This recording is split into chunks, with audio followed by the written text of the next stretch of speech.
Hello guys, and welcome to another Honkai Star Rail video. Alright, it's time for another Memory of Chaos video. This week's Memory of Chaos seemed to be a little bit more difficult. I don't know why, I felt like the enemy mobs were a bit tankier than usual.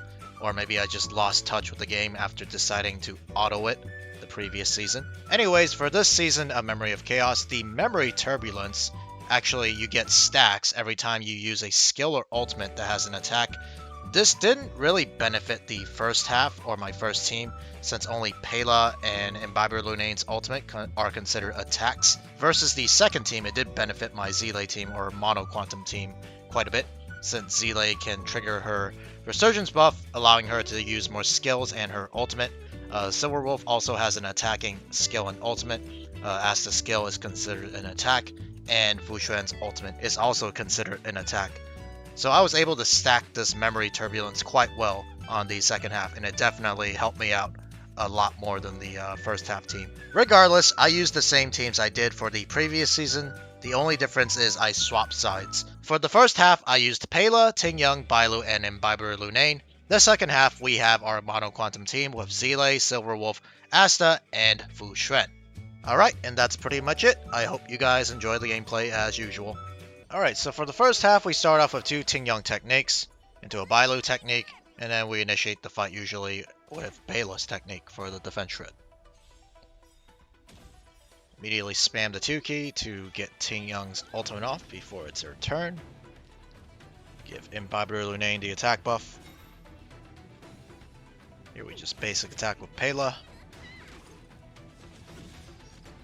And here is Imbiber Lunane's ultimate on the main target, followed up with his enhanced basic attack level 3.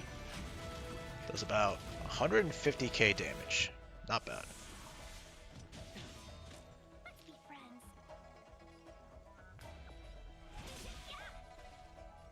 Here we decide to go for Pela's skill because we're maxed out on skill points, and it also triggers the Memory Turbulence, as you can see here.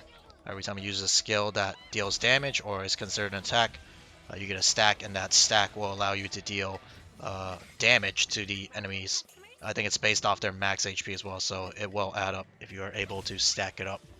But unfortunately, like I said earlier, for this team, they don't stack it up really that well because only Pela has the skill and ultimate that's considered an attack, and Imbiber Lunane only has his ultimate. Both Bailu and Tingyang can't trigger the Memory Turbulence. Alright, so the first wave is dead, and now onto the second wave. It's Japard this time. I believe last season it was the Gorilla and some other thing. I forgot. I autoed the Sage, so I probably forgot. Here's Bailu's ultimate to heal. She got really low there, so we decided to use her skill on herself as well to top herself off. Bailu is the only person on the team that cannot die.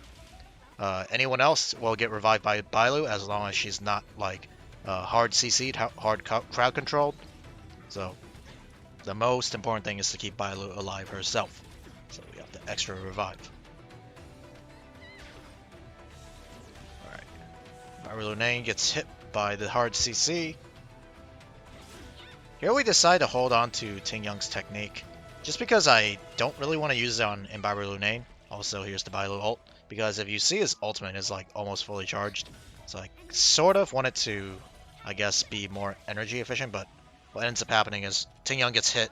And it also becomes Tingyang's turn again. So I'm not sure if I ended up being more energy efficient by saving the ultimate here. Alright, it's Imbiber Lunane's turn. We use his skill 3, or his basic attack level 3, into his ultimate. And then now we decide to use Tingyang's ultimate onto Imbiber Lunane. Now that I think about it, I probably should have used Tingyang's ultimate earlier, because then Imbiber Lunane's enhanced basic attack and ultimate probably would have dealt a little bit more damage. I don't think it really would have mattered. Maybe it would have mattered. Maybe we would have cleared the Void Ranger here a little bit faster. Would have cleared the first half one cycle earlier, maybe. And it's finished here with Imbiber Lunane's enhanced basic attack.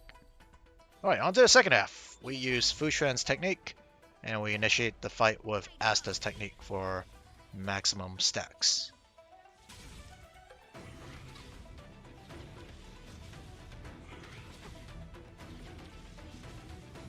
Now, obviously, Asta is not that great against these opponents because they are probably resistant to fire and burn, and Asta is pretty much only good into fire weak or weakness, enemies that are weak to the fire element. But we do have Silver Wolf to make up for that, so we can implant the fire weakness.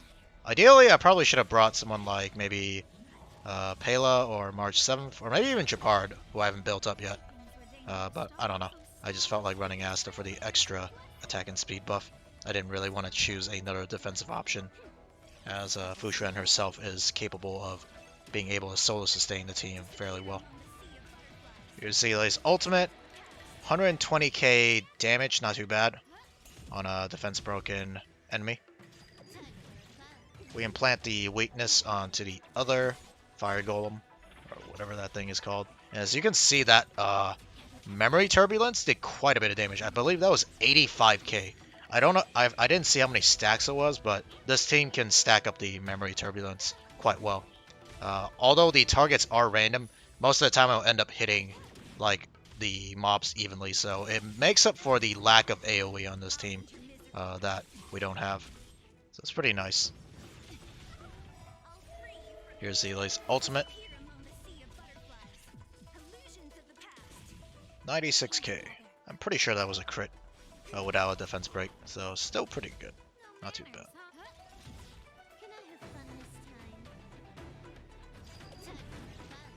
For some reason, I decided to use the skill there because I wanted to use the memory turbulence to finish out the enemy. There you go. Alright, second half.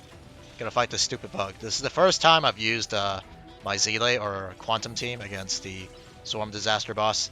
We usually tackle this boss with the Imbiber Lunane team, but it turns out did pretty well with the Quantum team.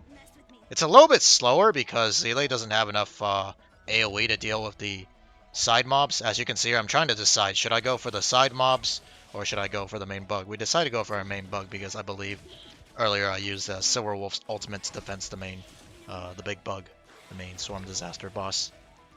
Here is Asta's ultimate, also Fu Xuan healing up with her talent or passive. She has no stacks, so it is starting to get a little bit worrying because we don't have that emergency heal on herself. If she gets bursted down somehow with like too much AoE damage, we might have the run get bricked. Fu Xuan's got to use her technique, or not technique, skill to refresh the matrix immediately into her ultimate.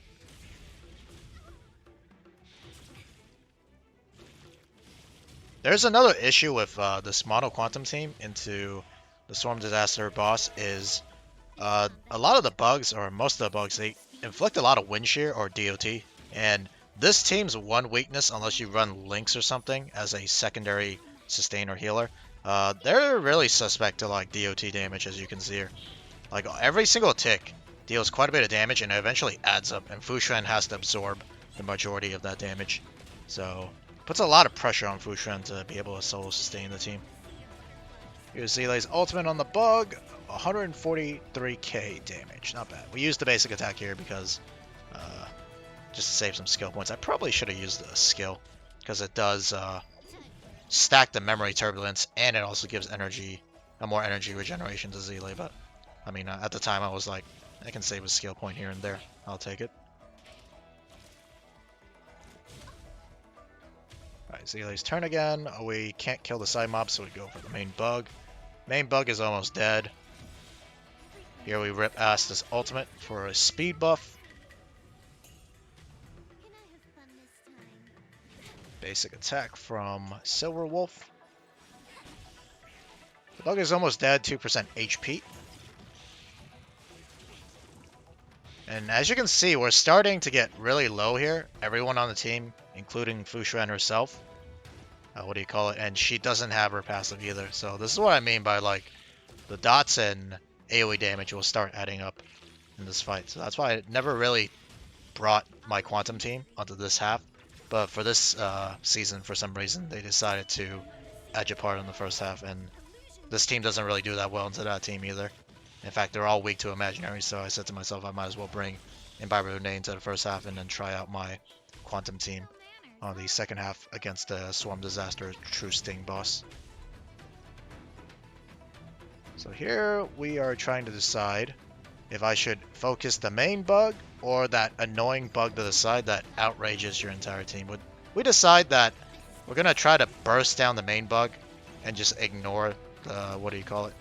The side mob that outrages your team, because I thought to myself, we have Fushan on his team, and that outrage is considered a hard CC, so the first instance if we take a hard CC, my team won't get outraged. So that's one benefit to this Mono Quantum team, is Fushan's Matrix preventing a hard CC on the first instance.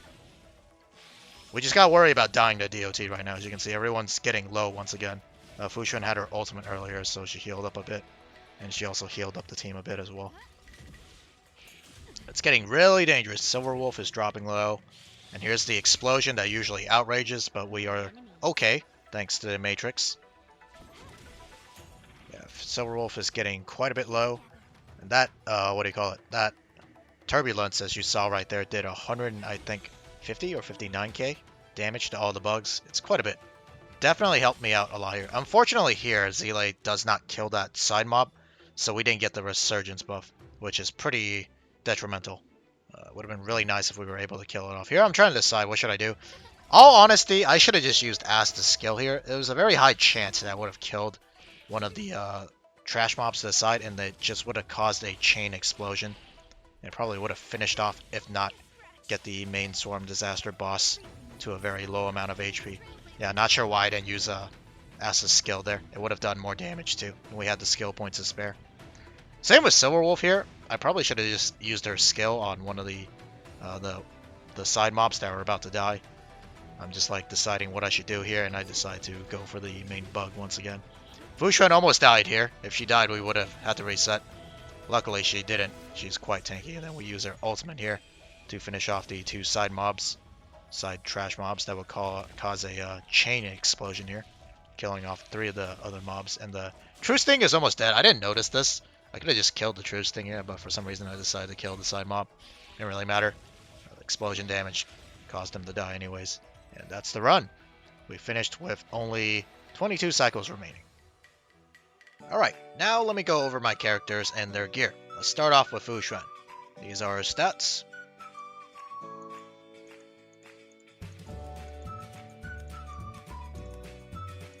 Her Lycone is Moment of Victory. Traces. Relics.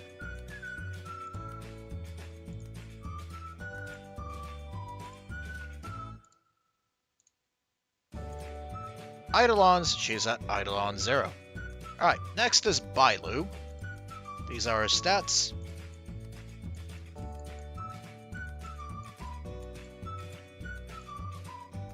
Her Lycone is Perfect Timing at Super Imposition level 2. These are her traces. Relics.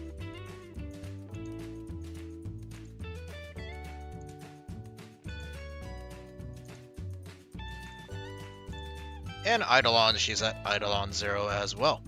Alright, next is my Ting Young. These are her stats.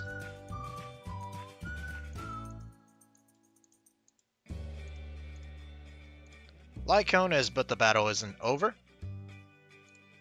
These are her traces.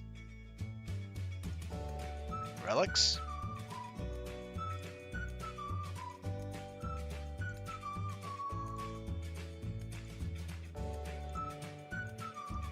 Eidolons, unfortunately, she's at Eidolon 0 as well. Alright, and next is the star of today's show, Seele. These are her stats.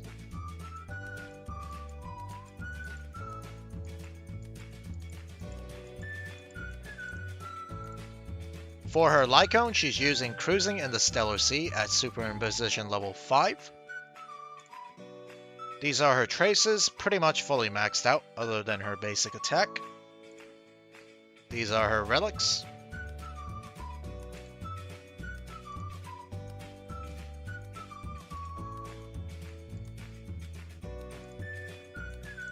And for Eidolons, she's at Eidolon 0. Alright, moving on to Silver Wolf. These are her stats.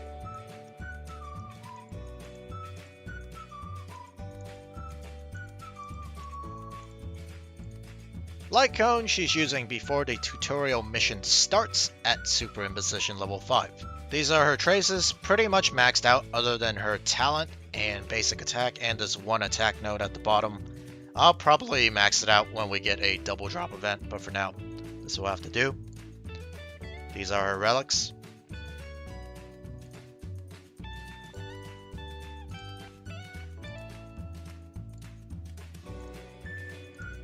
Eidolon, she's at Eidolon 0. Alright, next is Imbibitor Lunane. These are his stats.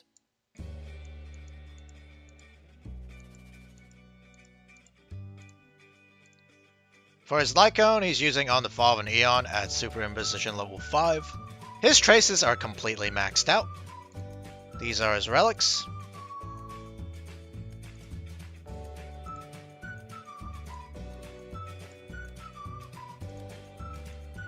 For Eidolons, he's at Eidolon 2. Alright, next is my Pela. These are her stats.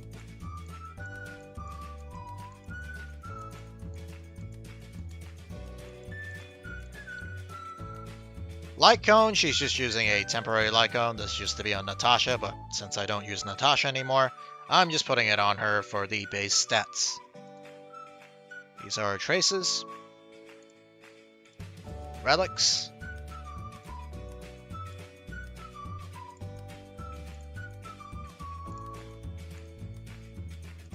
For Eidolons, she's at Eidolon 4. Alright, and last but not least is Asta. These are her stats.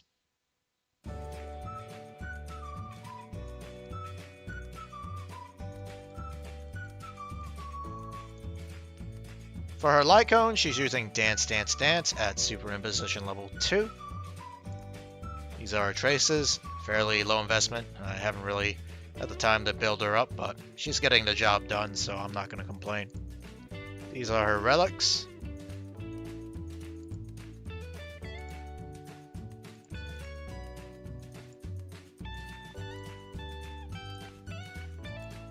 Eidolons, she's at Eidolon 6. Okay guys, well that's going to be it for this Honkai Star Rail video. If you guys enjoyed the video, please make sure to leave a like and subscribe. But other than that, I'll see you guys in the next Honkai Star Rail video. Peace. Wanna spar?